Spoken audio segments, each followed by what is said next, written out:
सदगुरु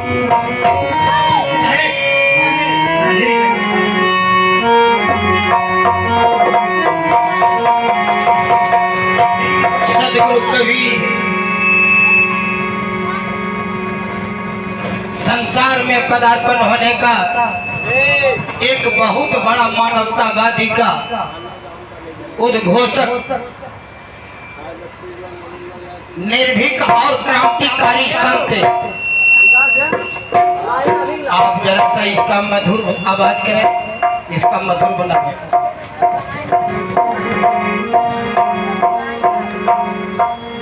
आपके जीवन से क्रांति करने का एक बहुत बड़ा साहस देता है।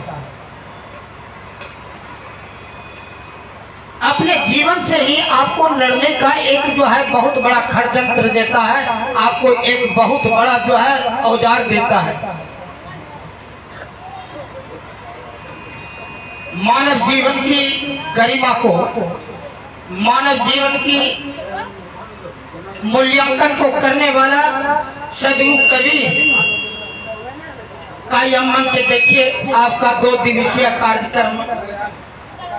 इसका आयोजन शंभुदास जी 21 और 22 अप्रैल को हर साल करते आए हैं। हमारे बीच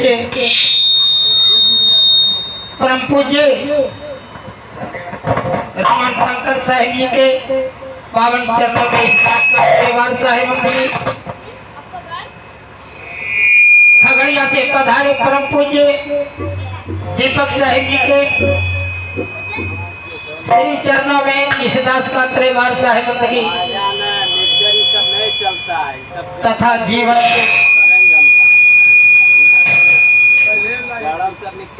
हेलो यह प्रवर्तक और प्रवर्तन स्थल पर पधारे विद्वत समाज हंसगण, तीर्थों को पावन करने वाला संत समाज तथा श्रद्धामयी माता बहनों के जुगल चरणों में इस दास का त्रिवार साहिब बंदगी। सदगुरु कबीर साहब ने मानव जीवन की गरिमा को कहते कि जो है मानव रे तेरा गुण बड़ा, मान सोना आवे काज, हार न बनते आवरण, त्वचा न बाजन बाज। मनुष्य यही कहते हैं कि मानव में जो है, मानव में जन्म लिया है तो तेरा कुछ न कुछ संस्कार बदलना चाहिए। यह सत्संग आपको क्या देती है? आपको बहुत बड़ा संस्कार देता है, नम्रता देती है, विद्वता देती है, शिष्टाचार देती है, सभ्यता देती है और सद्मार्ग को चलने का एक बहुत बड़ा साहस देती है। मैं आपके पास कुछ निवेदन करूं। मैं तो समझता हूं कि जितने भी आप मनसासी गुरुजन तथा जो है हमारे नीचे बैठे हुए दीर्घा में सभी हमसे जो है बहुत अनुभवी है, बहुत ज्ञानी है, बहुत समझदार है। माता जनों का तो करना ही क्या, उनके घर में जाइए तो क्या ममता की देवी होती है और जो है दया का सागर होती है, इसका कहना ही क्या है। सदगुरु कबीर साहब के एक वाणियों पर विचार करना जो है बहुत गंभीर चिंतन है। मनुष्य को कहते हैं मनुष्य ते ही जानिए जामे विवेक विचार, आज जामे विवेक विचार नहीं सो तो ढोड़ गमार। कितना उपहास किया आपका कबीर जैसा ज्ञानी पुरुषों ने कि जिसमें विवेक और विचार नहीं हो वह तो पशु से भी गया गुजरा। कहाँ तक मानव कैसे होगा, प्रश्न होता है। कहते हैं समन नमन और दीनता सब में आदर भाव, मानुष ते ही जानिए जाका बड़ा स्वभाव। संकीर्ण स्वभाव नहीं, सिर्फ जो है अपने बारे में ही हम पशु तो सिर्फ अपने बारे में चलते हैं, लेकिन मनुष्य जो जीता है वह दूसरे के लिए जीता है और वह परोपकारी होता है। अगर परोपकारी नहीं होता, स्वार्थी होता है, उसके कहते हैं वह क्या है, तो इसको उपाधि दिया जाता है निश्चर का, राक्षसों का उपाधि देता है, मानव का नहीं। मानव तो देवता होता है, मानव तो भगवान होता है। मानव यदि बन जाए, इसलिए तो किसी कवि ने कहा है, आदमी के शक्ल से डर रहा है आदमी, आदमी को लूट कर घर भर रहा है आदमी, आदमी मर रहा है और मार रहा है आदमी, समझ में नहीं आता क्या कर रहा है आदमी, क्या करेगा, क्या समझेगा उसको।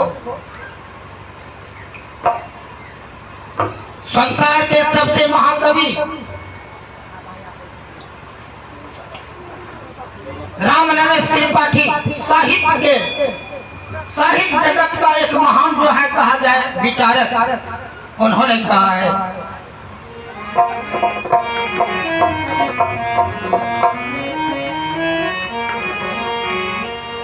यह मानव का परिचय देते हुए, जो भरा नहीं है भावों से,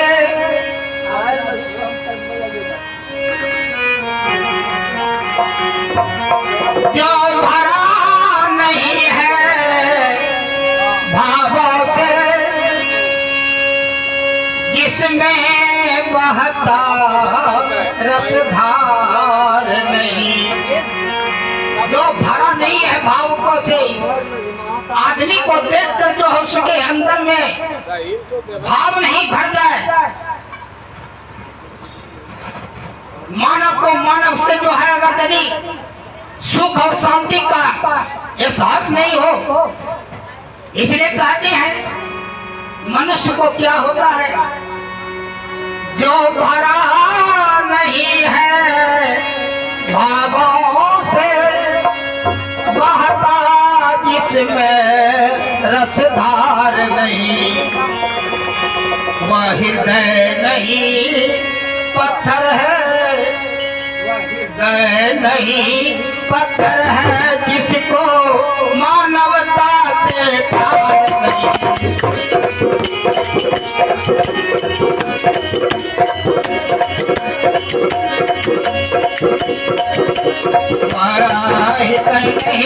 पत्थर है, जिसको मानवता से प्यार नहीं, हृदय नहीं पत्थर है, जिसको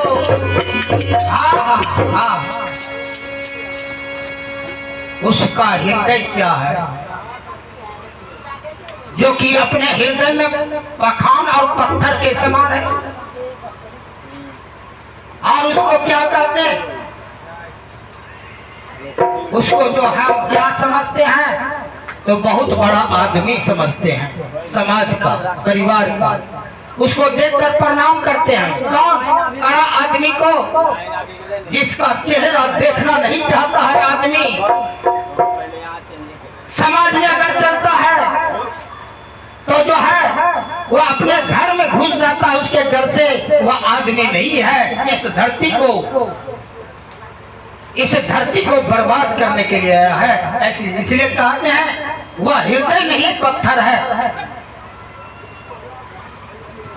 जो भरा नहीं है भावों से, बहता। लाइन को देर बजे जनरेटर बंद कर दो।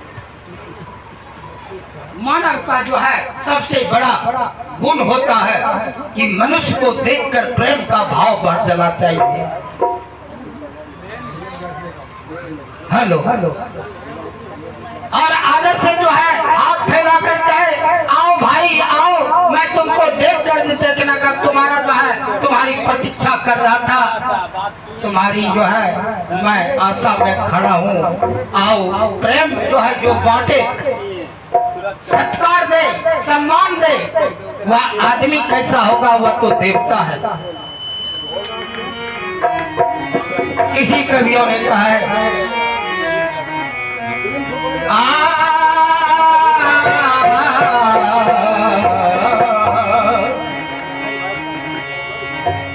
मानव का परिचय देते हुए कहते हैं, मृदुबानी ओ सुंदर स्वभाव,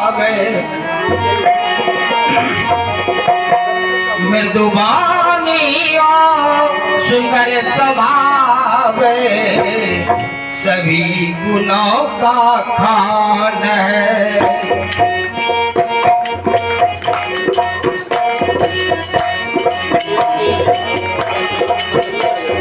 मृदुबानी और सुंदर स्वभाव सभी गुणों का खान है।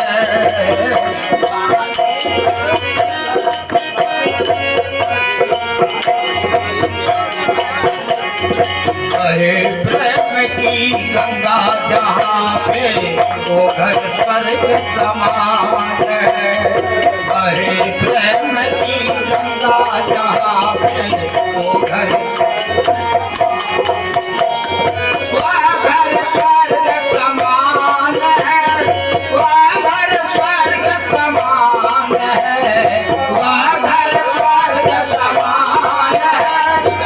वह घर स्वर्ग बहे प्रेम की गंगा जहाँ पे वो घर स्वर्ग समान है। प्रेम की गंगा जहाँ पे वो घर स्वर्ग समान है।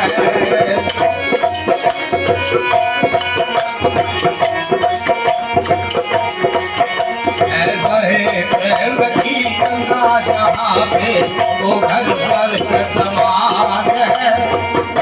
प्रेम की गंगा जहाँ पे वो घर स्वर्ग समान है।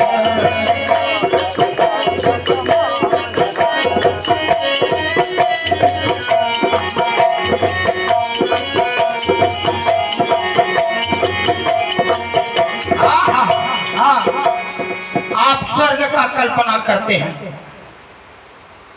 आप मोक्ष की कल्पना करते हैं, आप वैकुंठ का कल्पना करते हैं। आपके शास्त्रों में सिर्फ अक्षर से लिखा गया।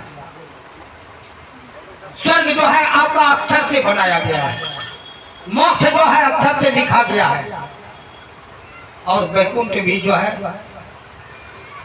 लेकिन आज तक जो है यह विचार कर सकता है कि कोई संत कह सकता है स्वर्ग क्या होता है, किस चिड़िया का नाम है, किस जानवर का नाम है।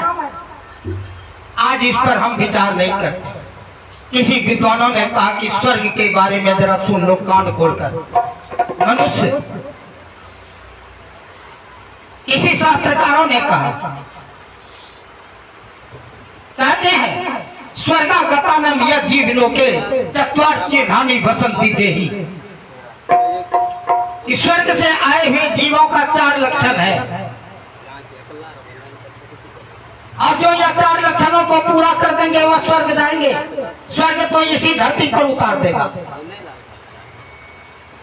स्वर्गागतानम यह जीव लोके चत्वार चिन्हानि वसंती देहि। उसके शरीर में 4 चिन्ह होता है। दया प्रसंगा, जीवों पर दया करना,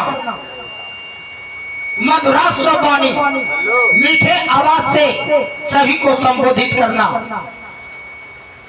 माता पिता से भी तो माता पिता का आदर करना, सेवा सत्कार करना, और चौथा होता है अपने जीवन में एक सच्चे गुरु का चुनाव करना। जीवन में आचार्य देव भव कि आचार्य जो है अपने सच्चे सदगुरु का जो चुनाव करता है, उसके सन्मार्ग पर चलता है, वह 4 लक्षण उसके चेहरे पर जाता है। और जो यह इस संसार में मानव जीवन को पाकर यह 4 लक्षण वाले स्वर्ग में ही रहता है, और स्वर्ग अपने घर को बनाकर रखता है। आप समझदार और विद्वत समाज का यह जो है दीर्घा है। स्वर्ग बनाना कौन कौन चाहते हैं, इस धरती पर कौन उतारना चाहते हैं, जरा हाथ खड़ा कर दीजिए। तो एक के जो है माता ने जो है स्वर्ग इस धरती पर उतारना चाहती है, और सब नरक में रहना चाहती है। देखिए, अभी बता रहे थे कबीर साहब की जो है बोलिएगा सीधा निशाना मारिएगा तो उधर से निशाना खराब हो जाएगा। अभी निशाना खराब हो गया था, कहा कि जरा बैल का नेगड़ी पकड़ कर रखना, का ले छोड़ी दियो। इसी विचार से तो आप लोग नहीं आए। किसी विद्वानों ने कहा कि अरे भाई स्वर्ग का तो बता दिए, जरा नरक का भी बता दीजिए। कहा कि जो है नरक का भी 4 लक्षण होता है, उसका भी सुन लीजिए आप। कहते हैं विरोधिता जब बंधु जले सुनित्यम अति रोषे सुकटका चौबाणी माता पिता कार्य नरकस गतच्च नरकस गमानी। 4 लक्षण जो है नरकों से आए हुए जीवों का है। किसी से नहीं तो अपने भाई से ही जो है लड़ता है, ताकि थोड़ा मट्टी मिला दो, कैसे लड़ता हम रहे तो पल्ला पड़ लेता है। नहीं तो कहता है विरोधिता बंधु जनेषु नित्यम अति रोषेषु कटका स्वबाणी। कि बात बात पर पिनक पिनक कर बोलना और कठोर वाणियों का प्रयोग करना, और माता पिता को सताना, माता पिता को ही मारना। यह 4 लक्षण जो है नरक से आए हुए जीवों का लक्षण है। हम नहीं कहते भाई, मैं स्वतंत्रता वाला नहीं कहता है, यह आप लोगों का ही जो है वाणी सुनकर मैं कह रहा हूँ आपका। इसलिए कहते हैं कि मृदु वाणी और सुंदर स्वभाव सभी गुणों का खान है। जरा सा समय को देखिएगा।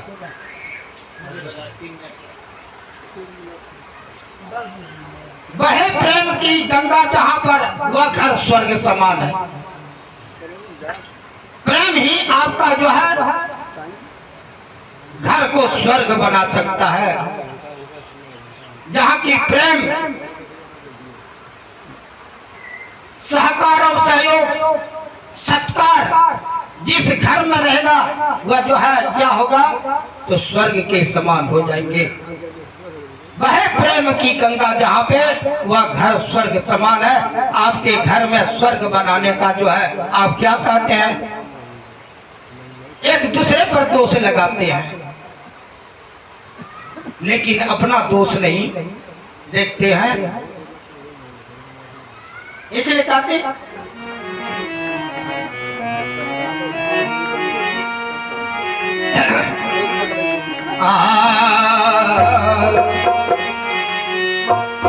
वैर भाव है नहीं किसी से, हिल मिल के हैं रहते।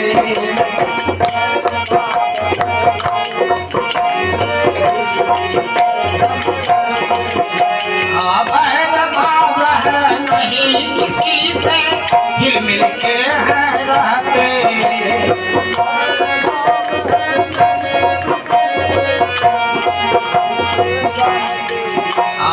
एक दूजे का करता याद, एक दूजे का करता याद,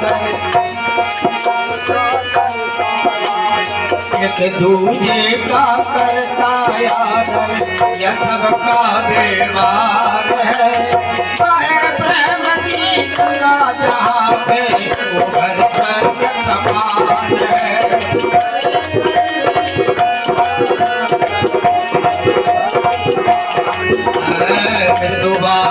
सुंदर स्वभाव सभी गुणों का खान है। वह प्रेम की गंगा जहाँ पे वो घर स्वर्ग समान है।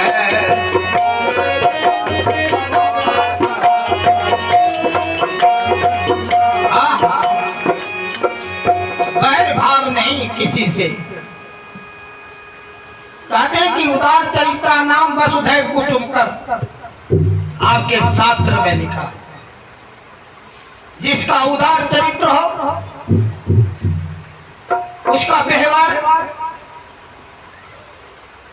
सिर्फ लिखा हुआ है, लेकिन हमारे हृदय में नहीं घुस रहा है, मेरे दिमाग और मस्तिष्क में नहीं। शास्त्रों की वाणी को उदार चरित्र नाम वसुधैव कुटुंबकम, जिसका उदार चरित्र है उसके लिए दूसरा कुछ नहीं है। कोई जो है दूसरा नहीं है, सभी तो अपना है। आप जानते हैं कि आपके थैली से अगर यदि महात्मा गांधी निकल जाता है, नोट पर जो है आपके महात्मा गांधी का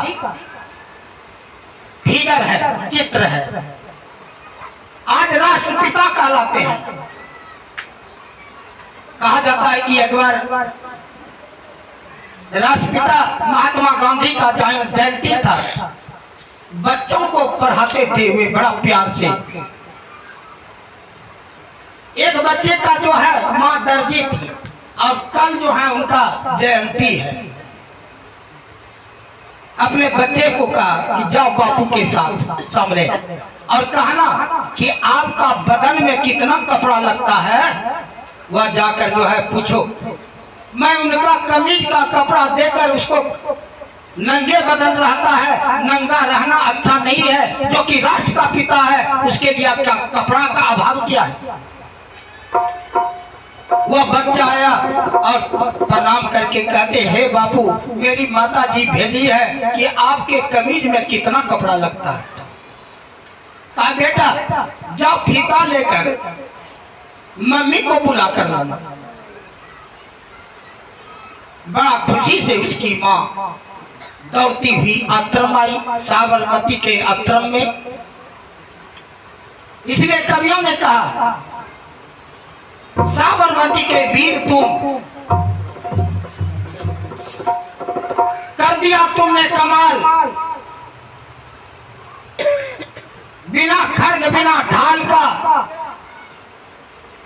जीत लिया संसार। तुमने बड़ा जो है बहुत निहाल कर दिया है। यह देखिए चिट्ठी आ गई है, विद्वत समाज जो है इस मंच पर आने वाले। कहा माँ तुम्हीं को फीता लेकर बुलाया है। दौड़ती हुई उसकी माँ आई फीता लेकर और कहते हैं, हे बापू मुझको फुर्सत नहीं है, जल्दी से नाप दे दीजिए। कहा कि जरा सा सोचने दो। थोड़ा सा सोचने के लिए बैठ गई। बैठता है तो आधा घंटा लगता है। कहता है मुझे फुर्सत दे दीजिए, जल्दी कपड़ा का नाप दे दीजिए, कितना लगेगा, मैं कपड़े भी दे दूंगा। उसके आंखों में, बापू के आंखों में आंसू धरधराने लगा। देखते हैं रो रहा है। कहते हैं बापू आप क्यों रो रहे हैं?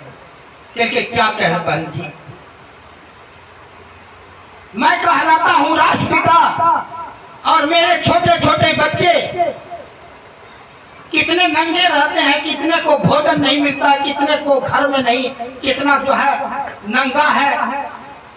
उस बच्चे को मैं, किसी का पिता जो है कपड़ा पहने और उसका बच्चा नंगा रहे, तो बताओ संसार के लोग क्या कहेंगे कि पिता कितना जो है आवारा है, कितना बदमाश है कि अपना पोशाक बनाता है लेकिन बच्चे पर ध्यान नहीं देता है। इसलिए बहन क्षमा करो, मेरे जो है भारत का बच्चा अभी बहुत नंगा है,